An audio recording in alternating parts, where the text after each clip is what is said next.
Hello दोस्तों, नमस्ते, सलाम, सत श्री अकाल, आदाब। मेरा नाम गगन है और कैसे हो सब लोग? बढ़िया है, हाँ, सब मजे में ना। अच्छा दोस्तों, आज हम एक्सप्लेन करने जा रहे हैं शॉशैंक रिडेम्पशन फिल्म। अगर आपने ये फिल्म नहीं देखी ना तो आपने लाइफ में बहुत ही इंपॉर्टेंट कुछ मिस किया है। मैं इस मूवी को ना खुद तो कई बार देख ही चुका हूँ और कई बार दूसरों को दिखाने के चक्कर में भी देख चुका हूँ। और ये ऐसी मूवी है कि इसको आप थोड़े टाइम बाद फिर देख सकते हो, भले ही आपको इसका सस्पेंस पता हो, लेकिन कोई स्पॉइलर नहीं देने वाले हम अभी। पूरी मूवी अगर आप मेरी आवाज में एक्सप्लेनेशन सुनेंगे तो आपको बहुत अच्छी लगेगी और आपको वाकई लगेगा कि इस मूवी की एक्सप्लेनेशन सुन के आपको बहुत मजा आ गया। और मैं तो ये भी रिकमेंड करूंगा कि वाली मूवी आप देख लें। चलिए बिना किसी बकचोदी के अपने श्रवण यंत्रों को मेरे बुखार बिंदु की ओर केंद्रित करें, क्योंकि हम एक्सप्लेन करने जा रहे हैं द शॉशैंक रिडेम्पशन। अब दोस्तों, ये जो शख्स आपके सामने स्क्रीन पर अभी नजर आ रहा है ना, इसका नाम एंडी डुफ्रेन है। बहुत ही सज्जन आदमी है, ये बहुत ही बड़े बैंक का ये बैंकर है। और एंडी डुफ्रेन अभी कोर्ट में खड़ा है दोस्तों हमारे सामने, और जज साहब उसे उसकी बीवी की मौत के इल्जाम के रूप में सजा सुना रहे। दोस्तों अभी मैंने कहा कि इतना शरीफ आदमी है तो इसे उम्र कैद की सजा क्यों हो रही है? इसने अपनी बीवी का खून किया है?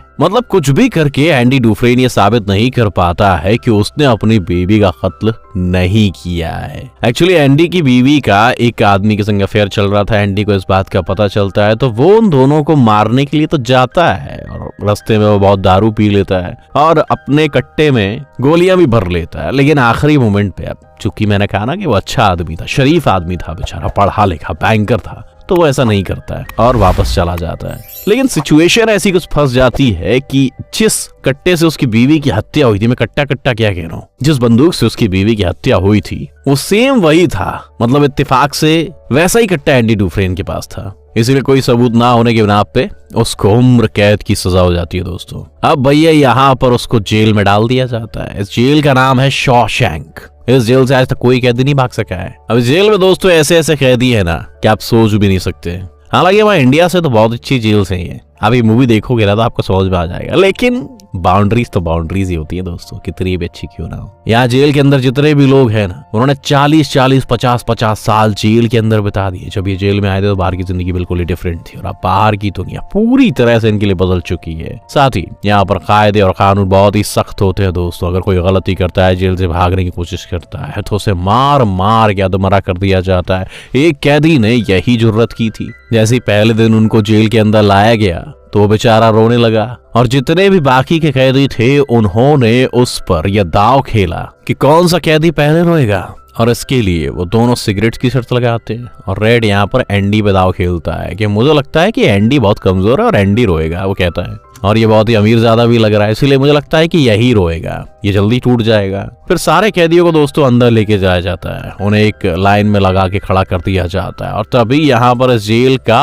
वार्डन आता है जिसका नाम है सैमुअल नॉर्टन। बहुत लोग इस नाम को सैमुअल भी पढ़ते हैं, जो कि गलत है। सैमुअल होता है, सैमुअल मेरे एक दोस्त का नाम है ना। खैर, नॉर्टन यहाँ पर सारे लोगों को बताता है कि वो अगर अनुशासन से रहेंगे तो उन्हें कभी कोई चोट नहीं पहुंचाई जाएगी, लेकिन अगर उन्होंने एक बार भी डिसिप्लिन को तोड़ा तो वो सोच भी नहीं सकते कि उन्हें कितनी कड़ी सजा दी जाएगी। एक आदमी पूछता है कि हमें खाना कितने बजे मिलेगा, तो उसके पेट में कस के डंडा मारा जाता है। बहरहाल इन लोगों को अपने अपने सेल में भेज दिया जाता है। फिर रात होती है और सारे के सारे कैदी चिल्लाने लगते हैं और वो नए कैदी को डराने लगते हैं और वो बहुत ही बुरे तरीके से उसे चिढ़ा रहे होते हैं ताकि इनमें से कोई टूटे और फूट फूट के रोने लगे और हम शर्त जीत जाए। और ऐसा ही होता है। थोड़ी देर के बाद एक आदमी जो कि मोटा सा था वो फूट फूट के रोने लगता है कि हे भगवान, मैं कहाँ फंस गया हूँ, ये तो नर्क है। और वो कहता है कि मुझे अपनी माँ के पास अपने घर में जाना है और चुप होने का नाम ही ले रहा होता है। वो गार्ड को बुलाने लगता है, गार्ड वहां पर आते हैं, वो कहते हैं चुप हो जा वरना तो ये मार डालूंगा। और ऐसा ही होता है दोस्तों, वो उसे इतना मारते हैं कि वो आदमी बेहोश हो जाता है। ये सब देखने के बाद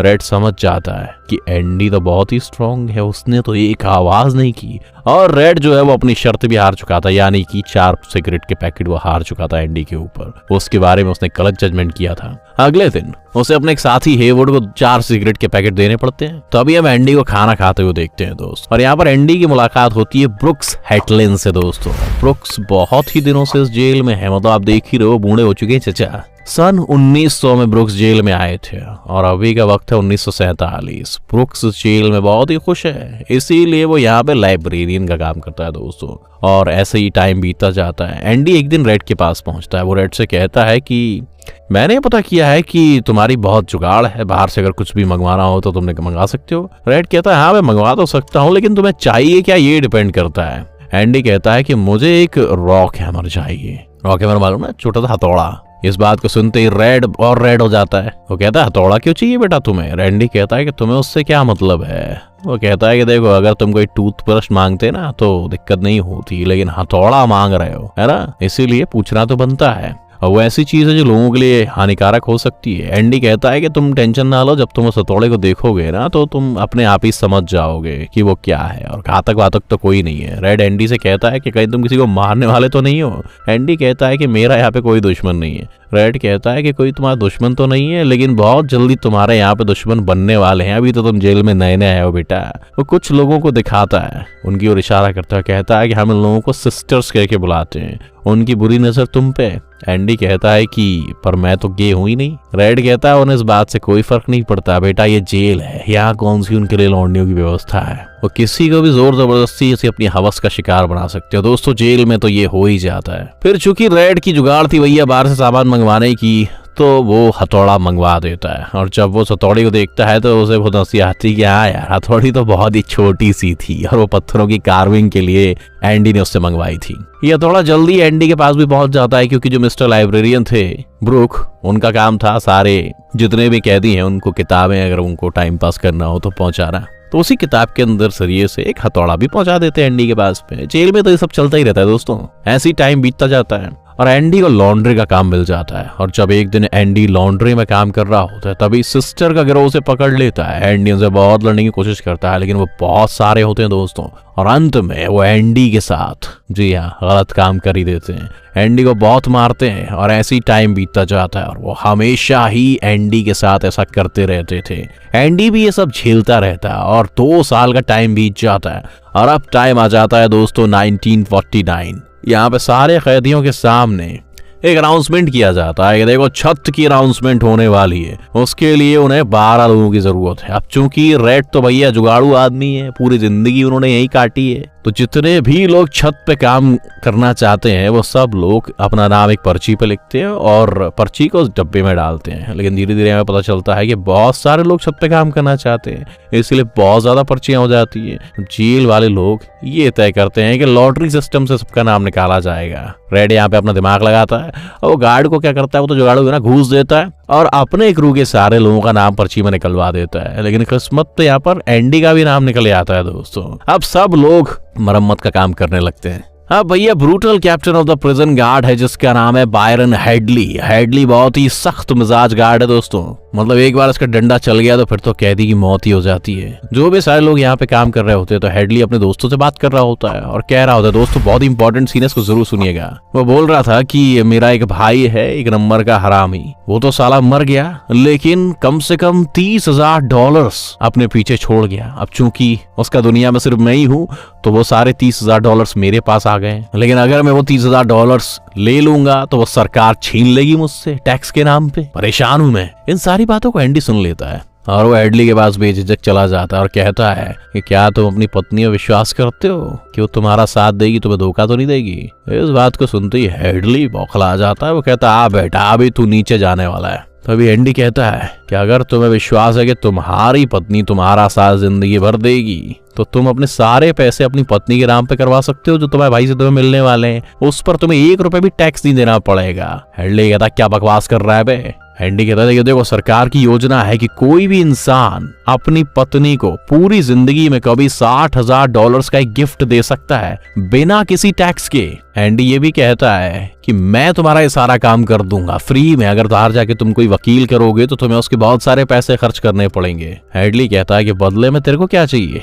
एंडी कहता है कि मुझे कुछ नहीं चाहिए, बस तुम एक काम करना, मेरे सारे दोस्तों को जो यहाँ काम कर रहे हैं उन्हें खुली छत के नीचे बियर पिलाने का आनंद दिलवा देना, और क्या है। हेडली इस बात के लिए राजी हो जाता है क्योंकि उसे भी पता था कि एंडी बहुत ही काबिल बैंकर था। अब भैया कुछ दिन बीत जाते हैं और बहुत ही जेल की छत पर बहुत ही खूबसूरत सीन है दोस्तों ये फिल्म का। अगर आपने फिल्म देखी है और आप मेरी एक्सप्लेनेशन सुन रहे हैं तो आपके तो चेहरे पे स्माइल आ गई होगी, अगर नहीं भी देखी है तो आपको लग रहा होगा भैया जेल की छत पे बियर, आहा क्या सीन है। एंडी कोने में बैठा सबको देख रहा है और मन ही मन बहुत खुश हो रहा है। उसे भी एक बियर ऑफर की जाती है, लेकिन वो मना कर देता है कि नहीं, इसकी वजह से तो बहुत पंगे हो गए मेरी लाइफ में। एक बार दारू पी के मैंने कांड कर दिया, तो अब तो भैया मैं दारू बिल्कुल क्विट ही कर चुका हूँ। इस चीज को देखने के बाद कि भैया खुली छत के आसमान के नीचे दारू पीने को मिली वो एंडी की वजह से, भैया ये सब देख के तो वो सब लोग एंडी का बहुत ही सम्मान करने लग गए थे कि यार ये कैसा इम्पॉसिबल काम हो गया आज हमारे संग।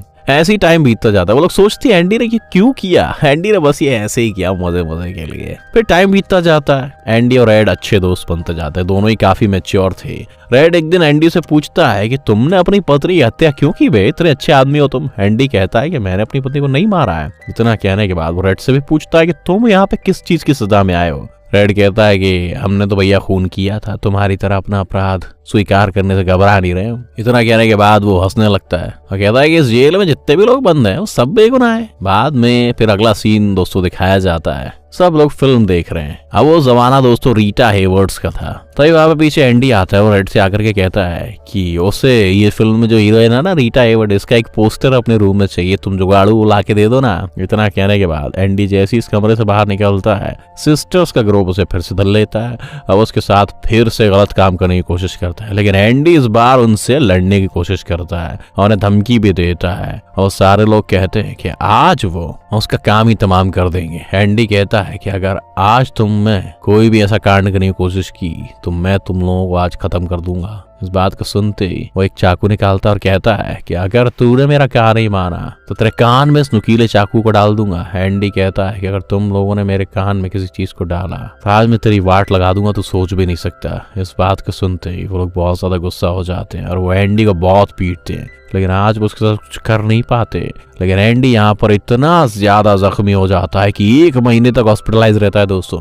लेकिन सिस्टर्स के ग्रुप को 1 सप्ताह के लिए काल कोठरी में डाल दिया जाता है और 1 हफ्ते के बाद जब वो काल कोठरी से निकलता है तो हेडली उसे इतना मारता है कि वो जिंदगी भर के लिए पैरालाइज्ड हो जाता है दोस्तों, और कभी दोबारा जेल में वापस नहीं आता, हॉस्पिटल में ही रहता है। एंडी जब दोबारा वापस हॉस्पिटल से रिलीज होके 1 महीने बाद मरम पट्टी करवा के आता है भैया, तो उसको अपने कमरे में रीटा हेवर्ड्स का एक पोस्टर मिलता है। ये एक वेलकम गिफ्ट होता है रेड की तरफ से, बिना किसी चार्ज के। फिर टाइम ऐसे ही बीता जाता है। एक दिन वार्डन इंस्पेक्शन के लिए आता है, वो एंडी के कमरे में भी आता है, उसके साथ हेडली भी होता है। हेडली पूरे कमरे की तलाशी लेता है, क्योंकि इस जेल का यही रूल है कि थोड़े थोड़े टाइम के बाद सारे कैदियों के सेल की चेकिंग की जाती है, कहीं उन्होंने कुछ ऐसा तो नहीं छुपा रखा जो कि घातक हो सकता है। लेकिन बहुत ही देर ढूंढने के बाद में उन्हें यहाँ पर कुछ भी ऐसा नहीं मिलता।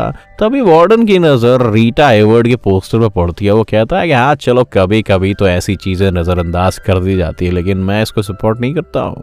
लेकिन एंडी से वो काफी इम्प्रेस था, उसकी चर्चाएं सुन रखी थी उसने, तो वो उसे माफ कर देता है। एक्चुअली वार्डन यहाँ पे एंडी को देखने के लिए आया था, क्योंकि एंडी बड़ा ही काम का आदमी है। अब वार्डन एंडी को इम्प्रेस करने के लिए बाइबल की एक प्रोवर्ब बोलता है और एंडी भी उसके जवाब में एक प्रोवर्ब बोलता है और उसका वर्स और चैप्टर और लाइन सब कुछ बता देता है। तो वार्डन बहुत ही इंप्रेस हो जाता है। वार्डन एंडी से बहुत ही ज्यादा प्रभावित हो जाता है कि अरे भैया ये तो पढ़ा लिखा आदमी है। उसके बाद वो जाने लगता है और कहता है हाँ ये बाइबल की किताब तो मुझे तुमसे वापस नहीं लेनी चाहिए। वो वापस उसकी एंडी की बाइबल की किताब से वापस कर देता है और ये सीन यही खत्म हो जाता है। अगले दिन वार्डन एंडी को अपने ऑफिस में बुलाता है और कहता है कि मुझे लगता है कि तुम्हारे जैसे इंटेलिजेंट आदमी को जेल की 4 दीवारी में नहीं रहना चाहिए, उसे कुछ काम भी करना चाहिए। मेरे पास तुम्हारे लिए काम है, अब मैं तुम्हें लाइब्रेरी का काम सौंप रहा हूँ। एंडी को लाइब्रेरी में देख के ब्रुक्स बहुत खुश हो जाता है। तभी हेडली वहां पे एक और गार्ड को लेके आता है और वो उसे एंडी से मिलवाता है। उस गार्ड को देख के एंडी की फट जाती है, क्या रहा ये गार्ड क्या मेरी वाट लगाने आया है।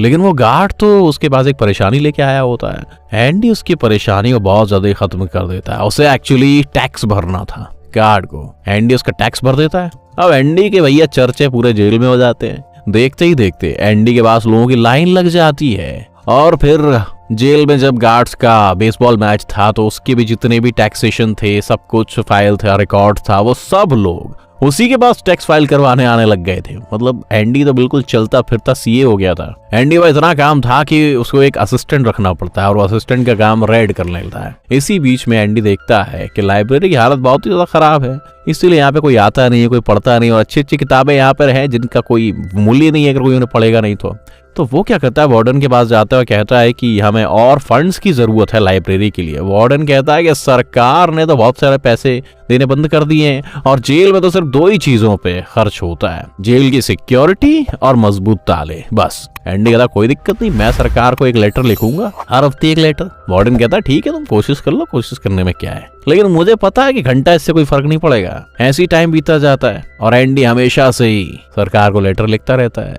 इसी बीच एक दिन एंडी को पता चलता है कि ब्रुक्स ने एडन के गले पर चाकू रख दिया है और एडन की फटी पड़ी है, लेकिन एंडी को यह मालूम था कि वो उसे मारेगा नहीं। इतने साल से जेल में इतना सभ्य सीनियर सिटीजन है, वो उसे समझाते हैं कि देखो उसकी गर्दन से खून बहने लगा है, तुम उसे छोड़ दो। फिर ब्रुक्स जोर जोर से रोने लगता है। अब ब्रुक्स ने ऐसा क्यों किया था? ब्रुक्स जेल में ही रहना चाहता था और सरकार ने देखा कि बुढ़ऊ महाराज इतने बूढ़े हो गए, इतने साल उन्हें जेल में बिता दिए, तो इनको अब रिलीज करने का टाइम आ गया है। और ब्रुक्स साहब डर जाते हैं कि भैया मैंने तो पूरी जिंदगी जेल में देखी है, अब मैं बाहर जाके करूंगा तो करूंगा क्या, मुझे कुछ पता ही नहीं है। ब्रुक्स बहुत ज्यादा दुखी है, वो 50 साल से इस जेल में दोस्तों, अब बाहर की दुनिया में उसका है भी कोई नहीं दोस्तों। उसको ना चाहते हुए भी इस जेल से बाहर निकलना पड़ता है दोस्तों। ब्रुक्स यहाँ से बाहर चला जाता है और वो एक स्टोर में काम करने की उसको जेल की तरफ से नौकरी दी जाती है। बेचारे का बाहर की दुनिया में बिल्कुल भी मन लगता, इतना तो बूढ़ा हो गया था, उसे बार बार जेल की याद आती थी। वो बता रहा था कि जब मैं जेल में आया था ना आज से 50 साल पहले, तब मैंने सिर्फ एक गाड़ी देखी थी, आज जहाँ देखो गाड़ी गाड़ी है। बेचारा रोड क्रॉस करने में भी उसकी फटती थी।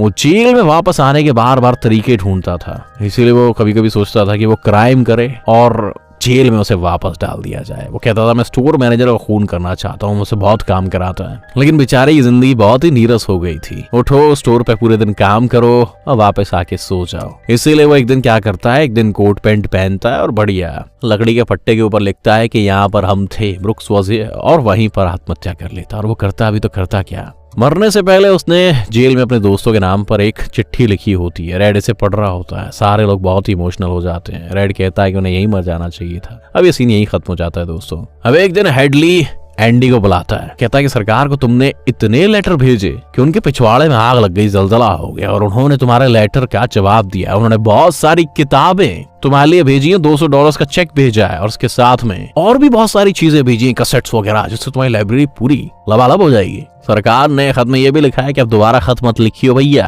और एंडी आपको मालूम है कितने सालों से सरकार को खत लिख रहा था? 6 साल से। अब दोस्तों अगले सीन में दिखाया जाता है कि एंडी को उसमें एक म्यूजिक लाइब्रेरी मिलती है जिसमें एक इटालियन सिंगर का एक बहुत ही फेवरेट गाना था दोस्तों। एंडी क्या करता है, सबकी नजर बचा के वो गाना प्ले कर देता है, और जो जेल का लाउड स्पीकर होता है ना अनाउंसमेंट के लिए, उस गाने के प्ले का रिकॉर्ड का वॉल्यूम उस लाउड स्पीकर की तरफ कर देता है। पूरी जेल में दोस्तों गाना बज रहा होता है, सारे कैदी मतलब सब सेल में वही आवाज जा रही है। सब कैदी उस गाने को सुनकर मंत्रमुग्ध हो जाते हैं। वो बोलते हैं कि इटालियन सिंगर क्या गा रही थी वो तो हमें नहीं पता, लेकिन हम वो गाना सुन के आजादी महसूस कर रहे थे। तभी वार्डन बाहर आ जाता है और वो कहता है कि एंडी ये गाना बंद कर दे। एंडी बेशर्मों की तरह बैठा हुआ कि तुम्हारी माँ की जय, मैं तो आज गाना नहीं बंद करूंगा। एंडी बस ऐसे ही मजे के लिए, जैसे अपने दोस्तों को बियर पिलाई थी ना, वैसे ही आराम से बैठा हुआ था और ये रिकॉर्ड बजाता रहता है। फिर लास्ट में वो लोग क्या करते हैं, दरवाजा तोड़ के एंडी को पकड़ लेते हैं और उसे 1 हफ्ते के लिए काल कोठरी में डाल देते हैं। लेकिन एंडी को घंटा कोई फर्क नहीं पड़ रहा था, क्योंकि उसे लग रहा था कि उसने कैदियों को थोड़ी देर के लिए सुकून में डाल दिया भैया। ऐसे ही टाइम बीतता जाता है दोस्तों, और एंडी के इस जेल में दोस्तों 10 साल कंप्लीट हो जाते हैं और लाइब्रेरी के लिए भी और ज्यादा फंड्स आने लगते हैं। एंडी इस लाइब्रेरी को बहुत ही ज्यादा खूबसूरत बना देता है। इस लाइब्रेरी में बहुत ही प्यारी प्यारी नई नई किताबें आती हैं और उसके साथ साथ में यहाँ पे म्यूजिक सिस्टम भी होता है जिससे कैदी गाना सुन सकते हैं। इसीलिए लोग इस लाइब्रेरी को जेल की सबसे खूबसूरत लाइब्रेरी का नाम देते हैं दोस्तों। तभी जेल में एक और अनाउंसमेंट होती है कि अब यहाँ के कैदियों को बाहर के काम पर ले जाया जाएगा, और कैदी भी इस चीज के लिए राजी हो जाते हैं कि उन्हें खुली हवा में सांस लेने का मौका मिलेगा भैया, और ये काम चलता ही जाता है। लेकिन इस काम से सबसे ज्यादा फायदा जो होता है वो वार्डन का होता है। वार्डन बहुत सारे पैसे बनाने लगता है, और जो लोकल कॉन्ट्रैक्टर्स होते हैं उनको कोई भी ना तो हाईवे के प्रोजेक्ट्स मिल रहे हैं, ना कोई दूसरे प्रोजेक्ट्स मिल रहे हैं, ना पुल निर्माण का प्रोजेक्ट मिल रहा है, क्योंकि ये अपने सस्ते लेबर से जेल का वार्डन कम पैसों में प्रोजेक्ट उठा रहा है और बाहर का मार्केट खराब कर रहा है। बाहर के सारे ठेकेदार इसको गरिया रहे हैं कि भैया तुम मार्केट क्यों खराब कर रहे हो, तो उसको ब्राइब दे रहे हैं कि भैया ये प्रोजेक्ट मुझे मिल जाएगा, नहीं तो अगर नहीं मिला तो मुझे भी भैया कोई क्राइम ही करना पड़ेगा या आत्महत्या करनी पड़ेगी। अब वार्डन जो भी काम कर रहा था ना, सबसे बड़ा क्रिमिनल तो वार्डन ही था। वार्डन एंडी के जरिए बहुत सारा इसी तरह से काला धन कमा रहा था और एंडी उसके काले धन को सफेद कर रहा था, क्योंकि एंडी समझदार था, इसीलिए उस काम के लिए एंडी को रखा गया था वहां पे। एंडी तो उसके लिए पैसे छापने की मशीन था। ऐसे ही एक दिन रेड एंडी से सवाल पूछता है कि तुम वार्डन के सारे पैसों को सफेद कैसे कर देते हो, लेकिन तुम्हें क्या लगता है कि वार्डन किसी दिन पकड़ा नहीं जाएगा? तब एंडी उसे पूरी प्लानिंग बताता है कि भैया मैंने वार्डन के काम में वार्डन का एक पार्टनर बनाया है, लेकिन वो पार्टनर रियल लाइफ में एग्जिस्ट ही नहीं करता। उसका पासपोर्ट है, उसका ड्राइविंग लाइसेंस, आधार कार्ड वगैरह, जो आधार कार्ड तो वहां पे होता नहीं, जो भी है सब मैंने बना दिया, एक नकली पर्सनैलिटी। यानी कि अगर कल को कोई इन्वेस्टिगेशन होती है तो वो नकली आदमी पकड़ा जाएगा, जो उन्हें कभी मिलेगा ही नहीं, वो उसी को ढूंढते रह जाएंगे, क्योंकि वो असली दुनिया में तो है ही नहीं। सारे के सारे पैसे लेकिन उसी के नाम पे। इस बात को सुन के रेड भैराभूत हो जाता है। वो कहता है अबे यार तुम तो बड़े कांडी आदमी हो भाई। वो कहता रहा है ना मैं कितना कांडी हो गया हूं ना। हालांकि जेल से पार में एक ईमानदार आदमी था और जेल में आके कांडी बन गया। अब दूसरा सीन दिखाया जाता है, जेल में एक नया कैदी आया भैया, 26 साल का एक नया लौंडा, टॉमी विलियम्स इस लौंडे का नाम होता है। टॉमी बहुत ही फ्रेंडली नेचर का होता है दोस्तों, सारे लोगों से उसकी बहुत ज्यादा दोस्ती हो जाती है और बहुत ही गप बहुत करता था, किससे बहुत सुनाता था, इसलिए सबको बहुत अच्छा लगता था भैया। टॉमी की शादी हो चुकी है, उसकी एक छोटी सी बिटिया भी है। जब एक दिन वो सारे लोगों के संग बैठ के खाना खा रहा होता है दोस्तों, तो वो सबको बताता है कि वो बहुत दिनों से चोरी कर रहा है, इसीलिए वो यहाँ के बहुत सारे जेल में भी गया है, इस बार वो चोरी की वजह से यहाँ पे पकड़ा गया है। तब इन सारी बातों को सुन के एंडी कहता है कि तुम बार बार पकड़े जाते हो तो इसका मतलब तुम चोरी में बढ़िया नहीं हो, झाटू चोर हो तुम तो। टॉमी उसके सामने तो रिएक्शन नहीं देता, लेकिन उसकी बात उसे इम्प्रेस कर जाती है। अगले दिन वो क्या करता है, एंडी के बारे में पता करता है कि भाई साहब ये कौन से कारस्तानी आदमी है, और वो उसके पास पहुंच जाता है और एंडी से कहता है कि मैं सारे बुरे काम छोड़ना चाहता हूँ, आप मेरी मदद करेंगे? एंडी कहता है हाँ बिल्कुल करेंगे। फिर वो कहता है कि मैं पढ़ना चाहता हूँ, 10वीं पास करना चाहता हूँ, और वो उसे कंटिन्यू पढ़ाता जाता है। टॉमी बिल्कुल ही अनपढ़ था, काखा गा उसको कुछ भी नहीं आता था, नील बटे सन्नाटा, अनपढ़ अंगूठा छाप था बेचारा, लेकिन एंडी उसको बहुत ही मन से पढ़ाता है। टॉमी बहुत ही तेजी से भी सारी चीजों को सीख भी रहा होता है। धीरे धीरे टॉमी बहुत सारी चीजें सीख भी जाता है, अच्छा पढ़ने लगता है, अच्छे से लिखने भी लगता है। तभी एंडी डिसाइड करता है कि वो उसका एग्जाम लेगा और वो उसके पेपर्स को बोर्ड के पास भेजेगा ताकि उसको डिग्री मिल सके। लेकिन जब टॉमी का एग्जाम शुरू होता है तो क्वेश्चन सॉल्व करते करते टॉमी एकदम पगला जाता है। उसको लगता है कि मैंने तो बहुत ही बेकार पेपर दिया। अब अपनी आंसर शीट को ऐसे लेता है, कचरे के डिब्बे में डाल के भाग जाता है और कहता है कि तुम बिल्कुल ही बकवास टीचर हो, तुमने मेरी लाइफ बर्बाद कर दी। भैया जेल में सन की लोग तो आते हैं, आपको तो मालूम ही है। अब उसने जो अपना आंसर शीट उस कचरे के डिब्बे में डाला था, एंडी उसे उठा लेता है और सबमिट कर देता है चेकिंग के लिए। फिर टॉमी रेड के पास पहुंचता है, उसे सारी बात बताता है। वो रेड से पूछता है कि एंडी जेल में क्यों है, तो रेड उसे बताता है कि अपनी बीवी को मारा उसने, लेकिन जेल में आने से पहले एंडी की लाइफ बहुत ही अच्छी थी। वो एक बहुत ही कामयाब बैंकर था, लेकिन उसकी बीवी का किसी के संग अफेयर चलने लग गया। उसके बाद में दोनों को कत्ल हो गया और अदालत ने एंडी को दोषी माना और यहाँ पर यह आ गया। बात को टॉमी सुनते ही बहुत ही हक्का बक्का रह गया और वो सब लोगों को इकट्ठा करता है एक बात बताने के लिए। एंडी को भी बुलाता है वहां पे। वो बताता है कि 4 साल पहले मैं एक जेल में गया था और वहां पर मुझे एक मुजरिम मिला और वो अपनी कहानी सुनाने लगा मुझे, और उसने बताया कि जब वो एक घर में चोरी कर रहा था तो वहां का मालिक किसी बैंकर की बीवी के संग गपागप कर रहा था। मैंने उन दोनों को मार दिया अपनी पिस्टल से और वहां से चोरी का सामान लेके निकल लिया। लेकिन थोड़े टाइम बाद मैंने अखबार में न्यूज पढ़ी कि उन दोनों की हत्या के जुर्म में कोई बैंकर को गिरफ्तार कर लिया गया और मैं ये सुनकर बहुत ही हंसा। इस बात को सुनते ही एंडी एकदम से आश्चर्यचकित हो जाता है और वो तुरंत वार्डन के पास पहुंचता है, वार्डन को पूरी बात बताता है। वार्डन कहता है कि हाँ बहुत बढ़िया स्टोरी थी, तुम्हें उसकी बात पे यकीन नहीं करना चाहिए। वो उससे कहता है कि जेल में ऐसी कहानियां तो बहुत सुनने को मिलती हैं, और वो बिल्कुल भी एंडी की बात को यकीन नहीं करता। वार्डन ऐसा इसलिए करता है क्योंकि अगर एंडी बाहर चला गया तो उसका सारा ब्लैक मनी जो है, काम धंधा, वो सब चौपट हो जाएगा और सारे पैसे भी उसके पकड़े जाए, क्या पता ये बाहर फैला दे। वार्डन की बात सुनने के बाद एंडी भी इस बात को समझ जाता है और वार्डन से कहता है कि अगर मैं आजाद भी हो गया तो मैं तुम्हारा राज ही रखूंगा। लेकिन वार्डन फिर भी इस बात को नहीं मानते। इसे देखने के बाद एंडी को बहुत गुस्सा आ जाता है कि इसने इस आदमी की इतनी हेल्प की फिर भी इसकी बात सुनने को तैयार ही नहीं है। इसीलिए एंडी वार्डन को गाली देता है और वो अपने गार्ड से कहता है इसे 1 महीने के लिए अंधेरे तय खाने में बंद कर दो, एक काम करो, और उसे 1 महीने के लिए बंद भी कर दिया जाता है। तभी टॉमी के नाम पे एक चिट्ठी आती है और सारे लोग उस चिट्ठी को खोलते हैं। उन्हें पता चलता है कि टॉमी भैया तो पास हो गए, यानी कि एंडी ने उसके आंसर शीट को पोस्ट कर दिया था। सारी चीजों को देखने के बाद टॉमी बहुत ही खुश होता है। उसे पता चलता है कि वार्डन उसे बुला रहा है। टॉमी को जेल से बाहर ले जाया जाता है। वहां पे वार्डन उसे एक सिगरेट ऑफर करता है, उससे पूछता है कि एंडी को तुमने जितनी भी बातें बताई हैं क्या वो सच है? टॉमी कहता है हाँ 16 आने सच है सर। वार्डन उससे पूछता है अगर तुम्हें कोर्ट में गवाही देने के लिए बुलाया जाए तो तुम गवाही दोगे? टॉमी कहता है हाँ सर, एक बार आप ट्राई तो करके देखिए। सुनते ही वार्डन ऊपर की तरफ इशारा करता है और हेडली टॉमी को गोली से उड़ा देता है। इसका मतलब पता है क्या है कि वार्डन चाहता था कि एंडी कभी बाहर ना जाए और उसका राज राज ही बना रहे। उसकी भी तो फटी पड़ी थी। और टॉमी को मारने के बाद ये लोग रिपोर्ट बनाते हैं कि टॉमी ने तो भैया जेल से भागने की कोशिश की और इसीलिए हमने उसको मजबूरन गोली मार दी।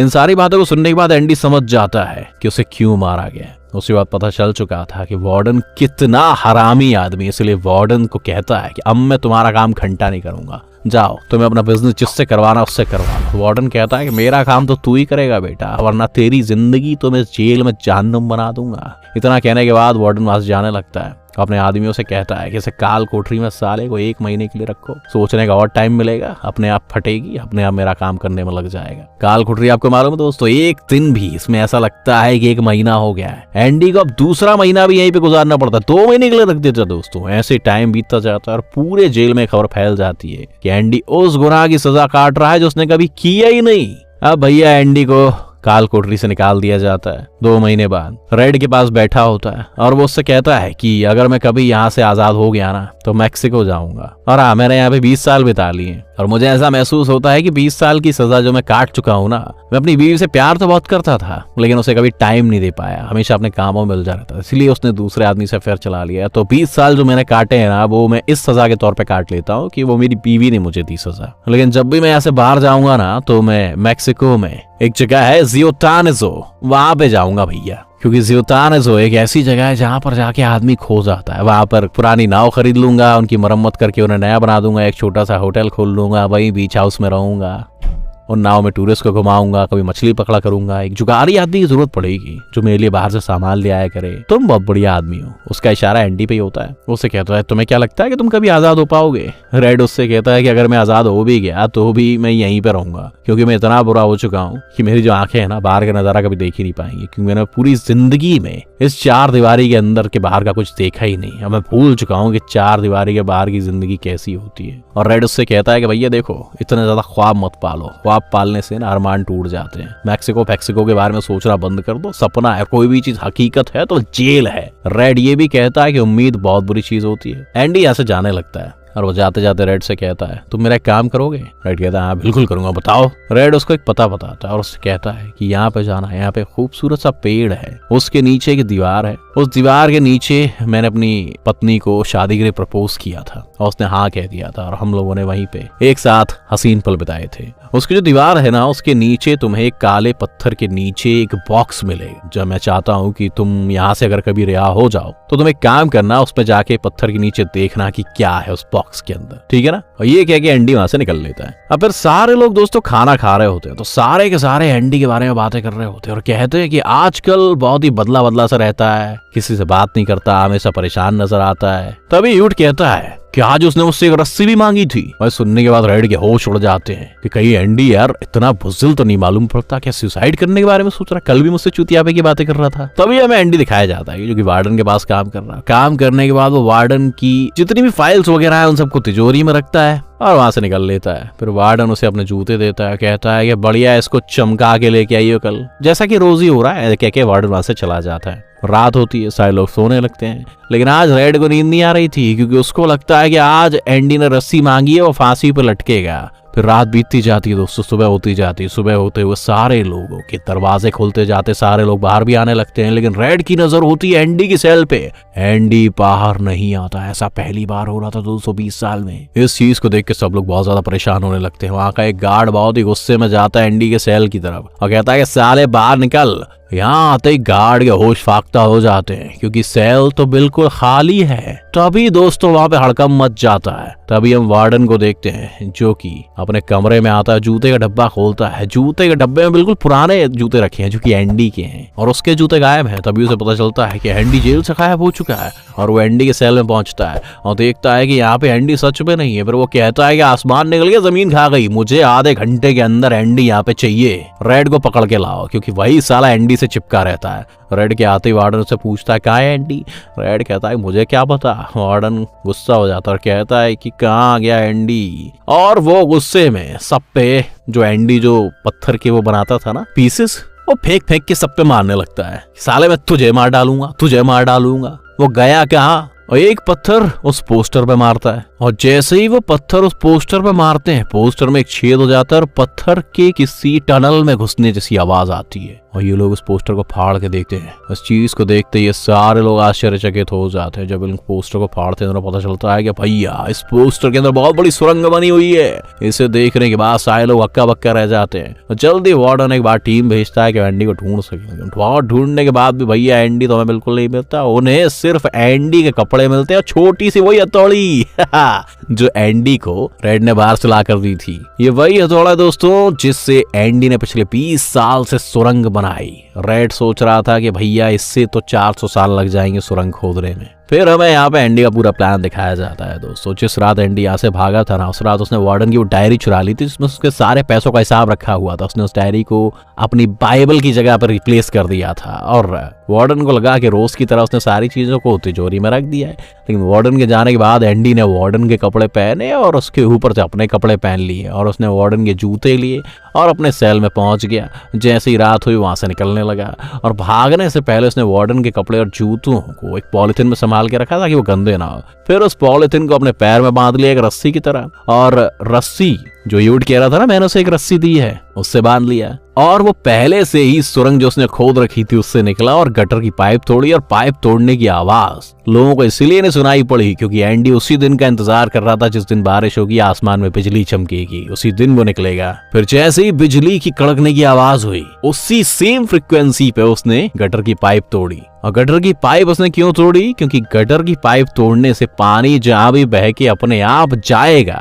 उससे उसे बाहर निकलने का रास्ता पता चल जाएगा। फिर वो गटर की पाइप के अंदर घुस के जिसमें दोस्तों दुनिया भर का टट्टी पेशाब था उसमें घुस के एंडी निकल जाता है। इसकी लंबाई पता है कम से कम 500 गज यानी 5 फुटबॉल ग्राउंड जितनी लंबाई एंडी ने गटर में रेंगते हुए पार करी। लेकिन एंडी इस गटर की पाइप को आखिरकार पार कर जाता। उसके बाद बाहर पहुंचता है फिर खुली हवा में नदी के नीचे नहाता है। दोस्तों ये बहुत ही शानदार दृश्य फिल्म का। अब अगले दिन भैया साफ कपड़े और जूते पहन के वो एक बैंक में जेंटलमैन की तरह पहुंचता है जहां पे वार्डन के सारे पैसे जमा है और एंडी उन सारे पैसों को निकाल लेता है क्योंकि उसके पास सबूत है। क्योंकि वार्डन ने जिस आदमी को अपना पार्टनर बनाकर उस आदमी के नाम पर पैसे कर रखे हैं जिसकी सारी फेक आईडी वो रेड को बता रहा था ना कि वो आदमी कभी नहीं पकड़ा जाएगा क्योंकि वो नकली है, उसी आदमी की आईडी का यूज एंडी करता है और उस गुमनाम आदमी का जो सिग्नेचर है वो एंडी किया करता था। इसीलिए एंडी को इन पैसों निकालने में कोई भी प्रॉब्लम नहीं होती।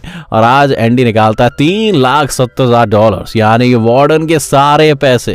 और यहाँ पे हमें पता चलता है कि एंडी इस चीज की सालों से प्लानिंग कर रहा था, इसीलिए उसने गुमनाम आदमी को वार्डन का पार्टनर बनाया। लेकिन एंडी हमारे यहाँ पे सिर्फ पैसे लेकर ही नहीं बढ़ता, पैसे लेने के बाद वो सारे जो भी सबूत है ना वो उनसे कहता है कि इसे आप मीडिया के लिए पोस्ट कर देंगी। और वार्डन इस केस में भैया बुरी तरीके से फंस जाता है। और ऐसा ही होता है भैया, अगले दिन अखबार वाले मीडिया इस खबर को छाप देते हैं और पुलिस वार्डन को पकड़ने के लिए पहुंच जाती है। तभी वार्डन तिजोरी खोल के देखता है और उसके अंदर एक बाइबल मिलती है।